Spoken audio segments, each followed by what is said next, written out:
All right, so we got a pretty fascinating story here about inflation. Inflation is the biggest issue on the menu right now because we have historic inflation going back to the stagflation days.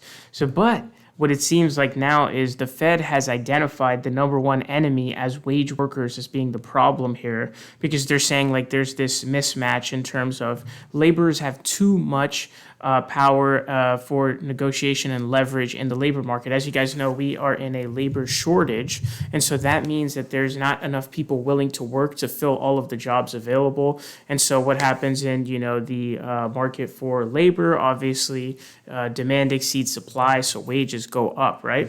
So that's what ends up happening. So the labor force is obviously the labor force participation rate is very low now. But what this is saying is labor costs point to corporate profit as main inflation driver. So everyone's trying to figure out what exactly is happening with this inflation. What is causing the inflation? Is it the Ukraine war? Is it the supply chain? Is it COVID? Because the supply chain is still lingering issues. Supply shocks like Ukraine, and then you have the switch from goods to services. There's the classical theory is like hey. Inflation is caused by too much money chasing not enough goods. So essentially the idea is if you have a corresponding amount of money in the economy to goods produced, then it won't cause inflation. But if there's too much money going after just the same amount of goods, then it'll cause inflation because a bunch of people wanting the same goods with more money will spend more money on the goods, right? Inflation just means the price of the good went up. But this has been something that progressives have been saying for a while, is that the issue is corporate profits, because what's really bizarre is companies like oil companies are having record profits. And so the question is, wait a second, why would an oil company decide to invest money in reopening, in these drilling sites to start making more oil? Because what will happen is when you create more oil, obviously the price of the oil is going to go down. Now, ideally, the idea would be, you would sell more quantity of oil, right? Because the quantity demanded of oil would go up. But no, actually the money that they're making now is historic profits, right? So how can it be that a corporation, because the idea of inflation is supposed to be that, hey, corporations, they're just, trying to make ends meet here. And so they have to rise prices, just to be able to make ends meet, essentially, because the wages are just too high. Then we're going to talk about the, wage inflation spiral or whatever.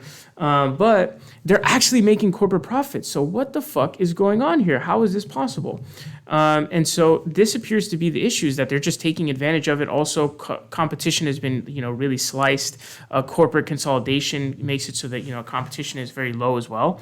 So it's pretty interesting now, because I guess for some reason, this is not the main opinion amongst economists. And I'm trying to understand why. But it might be taking hold more now. So as the continued drop in labor costs has economists pointing to private sector profits as a main driver of inflation, undercutting arguments from the Federal Reserve regarding its plan to bring down consumer prices that remained around 40-year highs. Unit labor costs, which are measured by the Labor Department and determine how much businesses are paying for workers to produce their goods and services, have been getting outpaced by profits over several quarters, leading economists to call out a trend. Paul Donovan, an economist with Swiss Bank UBS, wrote in a note to investors saying that Wednesday's labor cost numbers showed again that corporate profits are raising faster than labor costs. Quote, today's inflation is more about margin expansion than labor costs, he wrote. Earlier this week, Donovan said that the slowing labor cost growth underscored how little of the current inflation is labor-related. That's a very different argument from the one put forward by many U.S. policymakers, both in the political and economic sectors.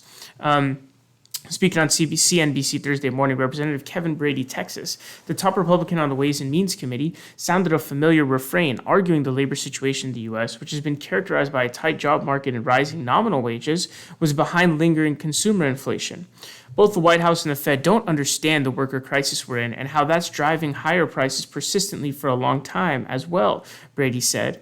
Ways and Means Republicans have gone so far as to blame inflation on a wage price spiral, the mutually reinforcing pressure of wages on prices and vice versa that led to the Nixon administration to freeze both for 90 days during high inflation in the 1970s.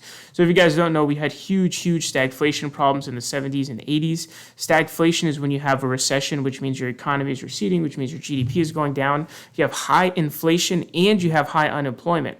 Before that, according to the Phillips curve, which is, I think in the 50s, made in the 50s, it was impossible to have both high unemployment and high inflation. It's like a curve that goes like this, and it's like, oh, you can have 1 and 7 of each. Like you could have 1% inflation, 7% unemployment, or vice versa, but it can't be both. Yeah, spoiler alert, not true.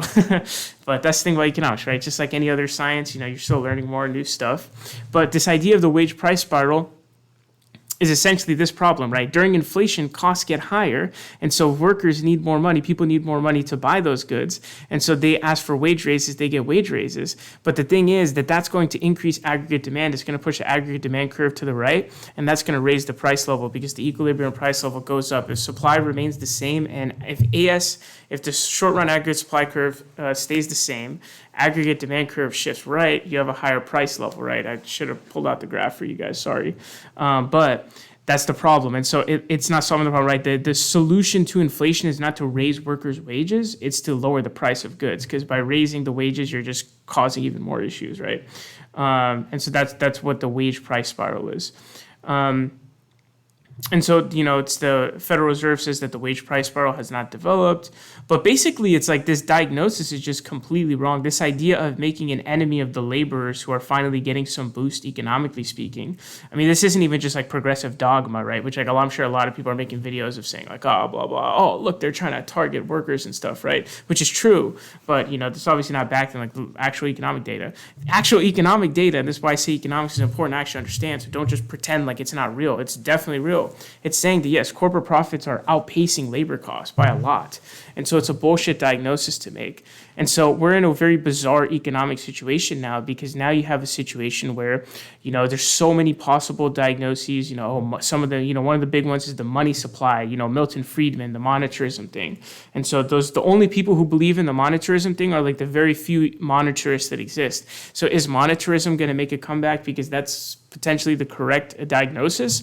I don't fucking know. And that's what's so fascinating right now. We're literally, guys, we're going to be in I don't know if we're going to be in a recession with a labor shortage. I mean, holy guacamole. I don't know if has that ever happened, like ever? A recession and a labor shortage. I mean, in a traditional recession, you have deflation, which is accompanied by a huge, unemployment. Deflation is actually bad for the economy, unless it's like, oh, TVs got easier to produce because of some technology boost, right? But general deflation in the economy is bad because it means that people are not spending their money, so banks have less money to loan out to businesses. Business owners believe that the businesses are not going to perform as well. Expectations, producer expectations, and then the whole economy just recedes. Less jobs, less money, so prices go down because no one has money to buy anything, right? It's bad. Even in stagflation, you had high unemployment. So even then, it's like, even during the stagflation times, there was high unemployment. So it's like, whoa, like, wow, it's a fascinating economical time. And I'm honestly I'm confused too. But it does appear that it is the supply chain even now, because it's kind of like, dude, okay, look, the supply chain has come back, right? Like, come on, dude, there's no way it's still the supply chain. And so maybe it is the monetarism thing.